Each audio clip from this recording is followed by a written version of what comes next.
Hello and welcome to the Legislative Report. I'm John Banville. Our guest this week is Senator Joe Robach. Senator Robach, thank you very much for taking time to let our viewers know what's going on. Great to be here and have the opportunity, John. We have a lot of important issues to discuss.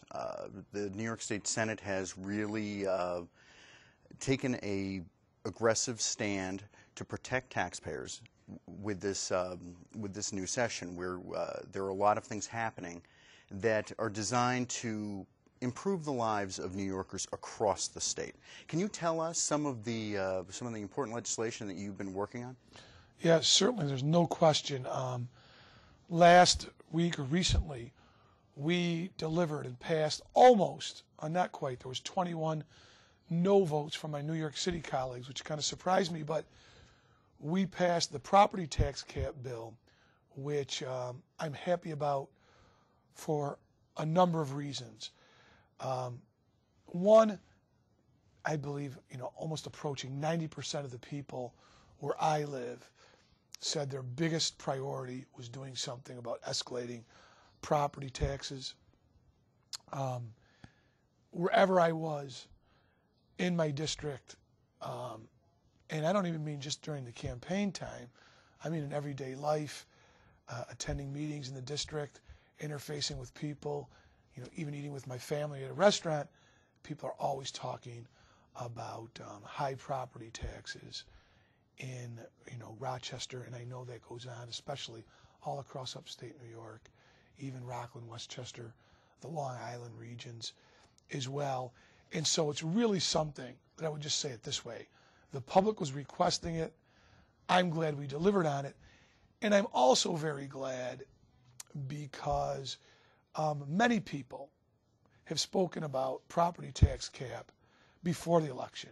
And I was very disappointed when my Democratic colleagues, who took control of everything with all New York City leaders, had promised before the election 2 years ago that they would do something about property taxes.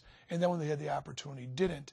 I was very happy to work with several of my colleagues to spearhead this effort to get the property tax cap bill signed into law.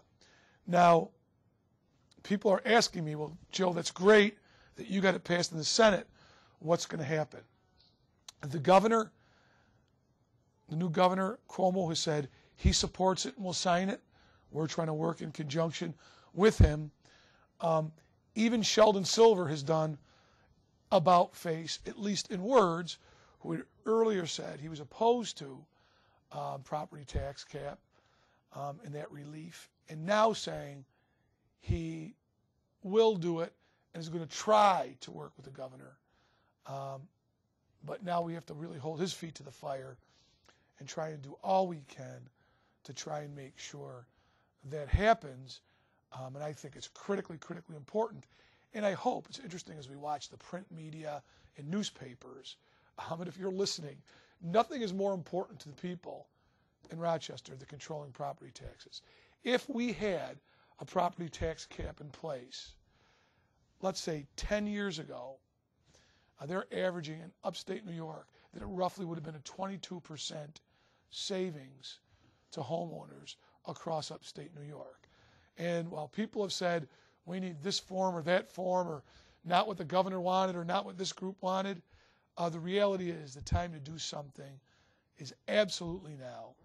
Any direction, any move would be a move in the right direction, and people are watching us. So I'm happy to say that in the Senate, the House that I'm in, we've lived up to our pledge in the election. We are working in a bipartisan way with the governor, and now this is really going to fall over into my colleagues in the State Assembly, and I hope Mr. Silver will live up to his word.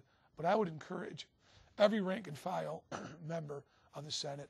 I know Assemblyman Rylick, he's very much in favor of it. But whether you're a Democrat or a Republican, you will tell Mr. Silver, this is what was pledged before the election. This is what the people in upstate New York want, and the time is now. I never say it's over till it's over, but I'm optimistic because of our good working relationship with the governor joining us on property tax cap, putting some pressure on the Assembly, which is mostly New York City members, we can get this done for the people of Rochester, Monroe County, and all of upstate New York. Senator Robach, on many programs, we have discussed the issue of taxes. Mm-hmm. That's coupled closely with spending. Absolutely. What is being done to stop Albany politicians from spending outside of our means? Right. Well, again, when you look at, us tightening our belts, just like businesses, working families, and people on a fixed income, it's no different. If you're going to control taxes, you have to control spending. And you used the term earlier, John. You said an aggressive start. I would agree with that. We're not only off to an aggressive start, we're off to a very targeted start, the Republican Senate, saying that we're not only joining the governor, we want to put into statute things to control, be responsive to our voters, and help the overburdened taxpayers that we feel we represent, and that whether it's been a poll, a survey, dialogue, conversations in my office, around the district, have said time and time again, we want some attention.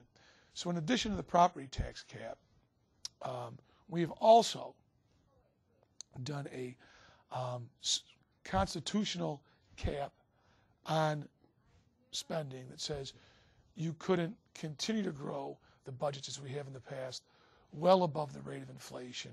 And if what has led us to a little bit of the situation that we're in, as the governor, to his credit, really pointed out, you have to live within your means. And those days of saying you want an 8% increase, getting 5%, and then say you took a 3% cut are over. And I have to say, I was shocked the last 2 years under Governor Spitzer and Governor Patterson's rule that despite all the election rhetoric, when they had the opportunity, they increased spending over the last 2 years 7 times the rate of inflation, the biggest in the state, and in my opinion, absolutely the wrong direction. So we're not only trying to move in the right direction and joining the governor, but we're actually putting bills in place and things in statute that we think will guarantee that. The other item that I thought was very interesting, a new member of the Senate Republican majority, Lee Zeldin, put a bill in that says if to fuel the funding of spending, said if you choose, or if you try, maybe a better word, to increase taxes greater than the rate of inflation, you would have to have not a simple 50+1 majority, but you would actually have to have 2/3 of the elected bodies in both houses vote for it in order to increase spending at that level. Would also be a great piece of legislation and a great, pardon the pun, governor on controlling spending, or something to keep that in more reasonable parameters and do that. Again, more so than Democrat or Republican, what I try to do is listen to the people who I represent and really take, that voice of the people and amplify it. And I've had other people try to define me or do something, but if that's the worst they can say, is that you are a sincere populist and you're trying to get what your people at home want, are requesting, or prioritizing, I quite frankly think that's our job. And while it's always easier to do budgets when you have more money, not less, I think by being involved in all these things, we've shown that we're not only responsive to the public at home, but that also we're very, very serious about controlling spending, controlling taxes, living within our means. And again, it's exactly what it is. Some intelligent, efficient belt tightening, which we need. And, now, I can't really say Governor Spitzer or Governor Patterson were that partner. Governor Cuomo seems to be that. And so I think that it's much more likely, with us passing these bills, Governor Cuomo continuing to stake out his territory, trying to show that he's listening and moving things in a different direction, that we'll have a better result. But I have to tell you, I don't say this to scare people. The history of the Assembly has been to be all about New York City tax and spend, even over the last 2 years, the slowest time of our economy. So they're going to have some pressure. I hope Governor Cuomo can do that, maybe because he's in the same party. He'll be able to do it more efficiently, but we need them to operate much, much differently than they have in the past. That's going to be imperative to how much we deliver to the people of all of New York, but especially to Rochester and Monroe County, what they do as well. I'd like to shift gears for a moment. There was some upheaval in Western New York with the resignation of a congressman recently, and your name was mentioned as somebody who might be a good candidate to replace that congressman. Am I going to be calling you Congressman Robach? Yeah.